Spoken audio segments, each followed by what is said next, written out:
Hello friends, నా ఛానల్కి స్వాగతం అండి.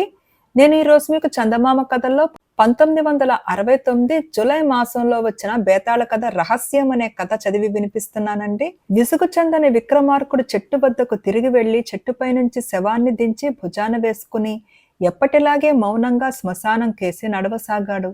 అప్పుడు శవంలోని బేతాళుడు, రాజా, నీవు ఇలా శ్రమపడటానికి కారణం రహస్యమైనదిగా కనపడుతుంది, కానీ కొన్ని రహస్యాలు మహా దారుణమైనవి.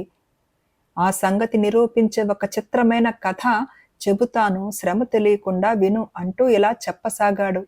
పూర్వం అవంతిపురాన్ని పరిపాలించిన చంద్రసేనుడు, అతని భార్య ప్రభావతి మిక్కిలి పుణ్యాత్ములు. వారికి సకలైశ్వర్యాలు ఉండి కూడా సంతానం లేకపోవటం తీరని లోటుగా ఉండేది. వారిని చూడటానికి ఎందరో తపస్సంపన్నులు వచ్చి పోతుండేవారు.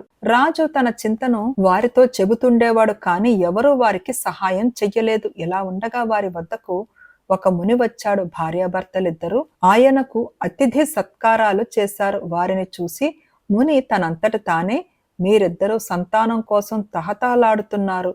రాజుకు తన అనంతరం సింహాసనం మీద కూర్చునే కొడుకు కావాలి. రాణికి అచ్చట్లు ముచ్చట్లు తీర్చే కూతురు కావాలి. కానీ ఇద్దరి కోరిక నెరవేరదు. నేనొక పండు ఇస్తాను. రాణి శుచిగా కాళికాలయానికి వెళ్ళి సరిగా అర్ధరాత్రి వేళ తనకు కొడుకే కావాలో కూతురే కావాలో నిర్ణయించుకుని ఆ పండు తిన్నట్టయితే ఆమె కోరిన విధంగా సంతానాన్ని కంటుంది అని రాజు రాణి చేతిలో ఒక పండు పెట్టాడు. రాజనగరులోనే కాళికాలయం ఉన్నది. ఆ రాత్రి రాణి స్నానం చేసి అర్ధరాత్రికి ముందే కాళికాదేవికి ఎదురుగా కూర్చుని తనకెలాంటి సంతానం కావాలో నిర్ణయించుకొన ప్రయత్నించింది. తనకు కూతురే కావాలో కొడుకే కావాలో ఆమె దృఢంగా నిర్ణయించుకోలేకపోయింది. ఇంతలో దేవుడిలో అర్ధరాత్రి నగారా మోగింది. రాణి పండు తినేసింది. కాలక్రమాన రాణి గర్భాన ఒక కొడుకు పుట్టాడు. రాణి చాలా సంతోషించింది. ఎందుకంటే కొడుకు కలగడం భార్యాభర్తలిద్దరికీ ఇష్టమే. అంతేగాక రాజ్యానికి వారసుడు కూడా ఏర్పడ్డాడు. అయితే ఆ కొడుకు పుట్టిన రాత్రే రాణి ఆనందం ఆందోళనగా మారింది. ఎందుచేతనంటే రాత్రి అయ్యేసరికల్లా మగబిడ్డ కాస్త ఆడపిల్లగా మారిపోయింది. మళ్ళీ మర్నాడు తెల్లవారేసరికల్లా పురిటి పక్కలో మగబిడ్డ తయారయ్యాడు. తాను కన్న బిడ్డ పగలు మగబిడ్డ, రాత్రి ఆడబిడ్డ అవుతుండటం రాణి గమనించింది. తాను ఏ బిడ్డ కావాలో స్థిరంగా తేల్చుకోలేని కారణం చేతనే ఇలాంటి ఫలితం కలిగిందని రాణి గ్రహించి తనకు పుట్టిన బిడ్డ రహస్యం తనకు తన పరిచారకకు తప్ప మరెవ్వరికీ తెలియకుండా దాచి ఉంచింది. రాజు తనకు కొడుకు కలిగాడనే అనుకున్నాడు. ఆ కుర్రవాడికి విజయుడని నామకరణం చేసి సమస్త విద్యలు నేర్పించాడు.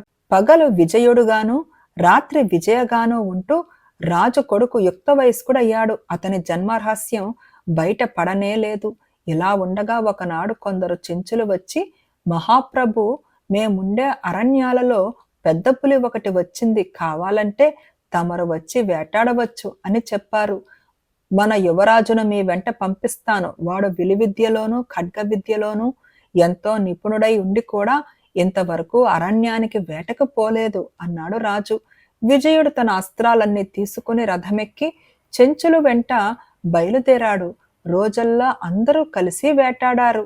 విజయుడు సాయంకాలం వేళ పులిని కొట్టాడు. అతడు చెంచులను అరణ్యంలో వదిలేసి తన వెంట వచ్చిన కొద్ది భటులతో ఇంటి ముఖం పట్టాడు. సూర్యాస్తమయం కాబోతున్న సమయంలో తలవని తలంపుగా ఒక మొదపుటేనుగు రాజకుమారుడి రథానికి ఎదురుగా పరిగెత్తుకుంటూ వచ్చింది.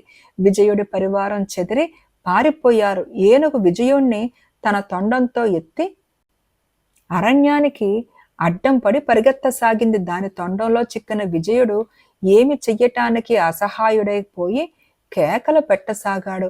ఆ కేకలను రత్నగిరి రాజకుమారుడు వసంతుడు విన్నాడు. అతను కొద్ది రోజుల క్రితం వేటకు వచ్చి అరణ్యం మధ్య ఒక చిన్న కొండపైన గుడారం వేసుకుని ఉంటున్నాడు. నిద్రపోతున్న వసంతుడికి ఎవరో కేకలు పెట్టడం వినిపించింది. కంఠం స్త్రీ కంఠం లాగున్నది. ఆ కంఠం కూడా తనకు సమీపంగా వస్తున్నట్టు తోచింది. ఎవరో అనాథ స్త్రీని దొంగలు పట్టుకొస్తున్నారు అనుకుని వసంతుడు కత్తి పట్టుకుని గుడారం బయటకు వచ్చాడు. కొండ కిందుగా ఏనుగు పరిగెత్తుకుంటూ వస్తుండడము, దాని తొండంలో మనిషి ఉండటము కనిపించింది. వసంతుడు లేడిలాగా కొండ కిందకి దూకుతూ వెళ్లి తన కత్తితో మొదపు టేనుగు తొండాన్ని ఒక్క వేటున నరికాడు. తొండం కింద పడింది. ఏనుగు అరణ్యంలోకి పారిపోయింది. కింద పడిన విజయను లేవదీసి భుజాన వేసుకుని వసంతుడు తన గుడారానికి తెచ్చాడు. ఆహా, ఎంత అందంగా ఉన్నావు! ఎవరు నువ్వు? ఈ అరణ్యం మధ్య ఏనుగువాత ఎలా పడ్డావు? నీ వస్త్రాభరణాలు చూస్తే ఏ రాజభవనంలోనే ఉండవలసిన దానివే అన్నాడు వసంతుడు. నేను అవంతిపుర రాజకుమార్తెను. నా పేరు విజయ. నేను సపరివారంగా మా నగరకు పోతూ మొదపుటేనుగ బారిన పడ్డాను. దాని నుంచి కాపాడిన మీ రుణం ఎలా తీర్చుకోను అన్నది విజయ. నేను రత్నగిరి రాజు కొడుకును. నా పేరు వసంతుడు. నన్ను పెళ్లాడినట్టయితే నీ రుణం తీరిపోతుంది అన్నాడు వసంతుడు. అలాగే పెళ్లాడతాను. మీరు ఇంటికి వెళ్ళి మన పెళ్లికి మీ తండ్రిని ఒప్పించి మంచి ముహూర్తం చూసి మా దేశానికి బయలుదేరి రండి. ఈ దగ్గరలో ఏదైనా కోనేరున్నదా? వెంటనే స్నానం చెయ్యాలి అన్నది విజయ. ఆ మలుపులోనే చక్కని కోనేరున్నది. స్నానం చేసిరా, నేనిక్కడే ఉంటాను అన్నాడు వసంతుడు. విజయ వెళ్ళిపోయింది.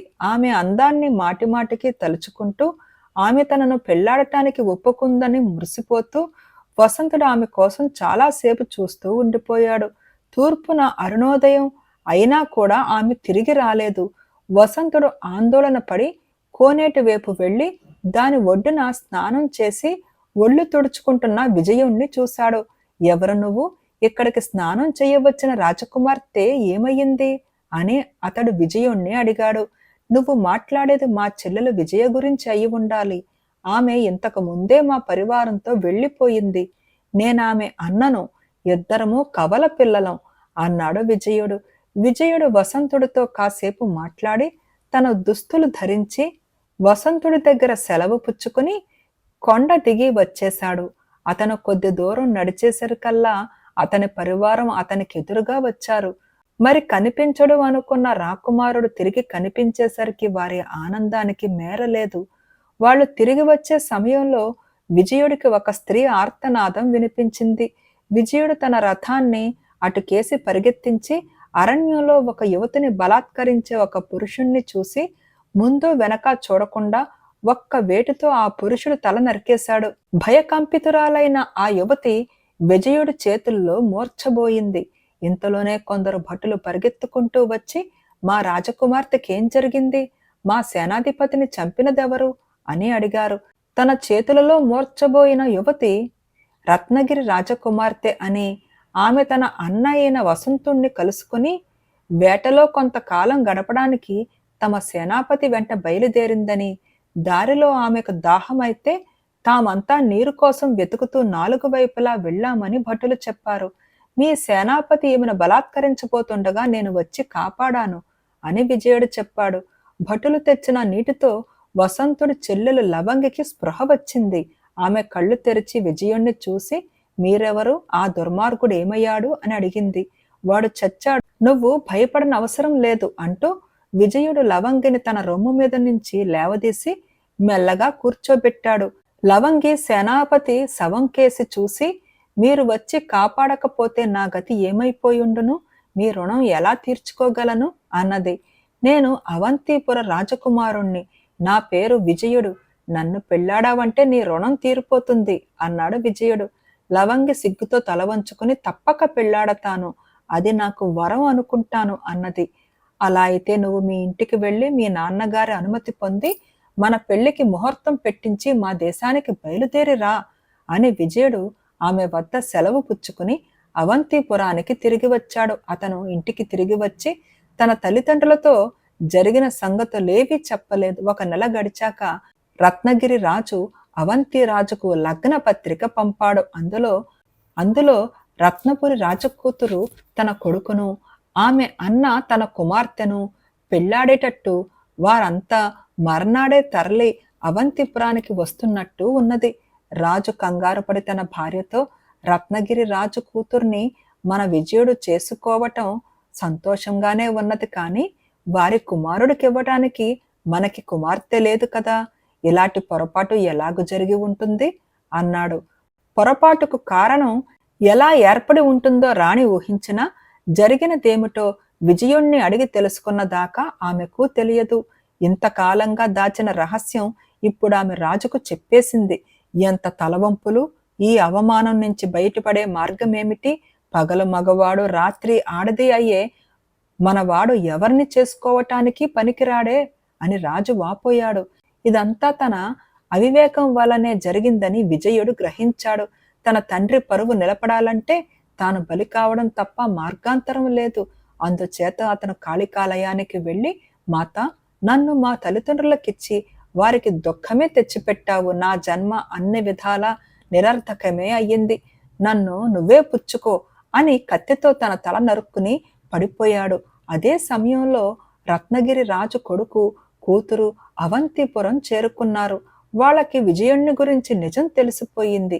పగలు పురుషుడుగా మారే స్త్రీని ప్రేమించినందుకు వసంతుడు చాలా జుగుప్స చెందాడు. లవంగి మాత్రం జుగుప్స చెందలేదు. రోజుకు ఒక్క గడియసేపు అతని భార్యగా ఉన్నా నా జన్మ ధన్యమే అంటూ ఆమె విజయుడి జాడ అడిగింది. అతను కాళికాలయానికి వెళ్ళినట్టు తెలిసి ఆమె కూడా అక్కడికే వెళ్ళి విజయుడి శవాన్ని చూసింది. కాళికాదేవి, నేను వరించిన వాణ్ణి బలిపుచ్చుకున్నావా? మమ్మల్నిద్దరినీ నువ్వే ఏకం చెయ్యి అంటూ విజయుడి కత్తి తీసుకుని లవంగి తన తల నరుక్కోబోయింది. అప్పుడు ఆమె చెయ్య ఎవరో గట్టిగా పట్టుకున్నట్టయింది. అశరీరవాణి ఎలా పలికింది, మూర్ఖురాలా, తొందరపడకు. ఈ శవాన్ని పురుషుడిగా బ్రతికించమన్నావా, స్త్రీగా బ్రతికించమన్నావా చెప్పు. బేతాళుడు ఈ కథ చెప్పి, రాజా, లవంగి ఏమని కోరడం భావ్యంగా ఉంటుంది? ఆమె బతికించవలసినది విజయనా, విజయుణ్ణా? తాను విజయుడిగా ప్రేమించక ముందే ఆ వ్యక్తిని తన అన్న విజయగా ప్రేమించాడు. అన్న కోసం లవంగి త్యాగం చెయ్యవద్దా? లేక ఆమె స్వార్థంగా విజయుణ్ణే బతికించుకోవాలా? ఈ అనుమానానికి సమాధానం తెలిసి కూడా చెప్పకపోయావో నీ తల పగిలిపోతుందని అన్నాడు. దానికి రాజు, ఇది అర్థం లేని అనుమానం. విజయతో ఇప్పుడెవరికీ పని లేదు. రాణి ప్రభావతి పుత్రికా సౌఖ్యాన్ని పూర్తిగా అనుభవించి ఆమెను కాపరానికి పంపడానికి సిద్ధంగా ఉన్నది. వసంతుడు విజయను ప్రేమించినందుకు అది వరకే జుగుప్స పొందాడు. కొడుకును కన్నందుకు చంద్రసేన మహారాజు కోరిక తన కొడుకును తన అనంతరం సింహాసనం మీద కూర్చోబెడితే గాని తీరపోదు. విజయుడి కోసం లవంగి ఆత్మార్పణ చేసుకునేటందుకు సిద్ధంగా ఉన్నది. కాళికాదేవి వరమిస్తున్నది లవంగికి, వసంతుడికి కాదు. కనుక బతకవలసినది విజయుడే కాని విజయ కాదు అన్నాడు. రాజుకు ఈ విధంగా మౌనభంగం కలగగానే బేతాళుడు శవంతో సహా మాయమై తిరిగి చెట్టెక్కాడు. నచ్చిందా ఈ కథ? కథ నచ్చితే తప్పకుండా లైక్ చేయండి, షేర్ చేయండి, ప్లీజ్ కామెంట్ కూడా పెట్టండి. అలా థ్యాంక్ యూ.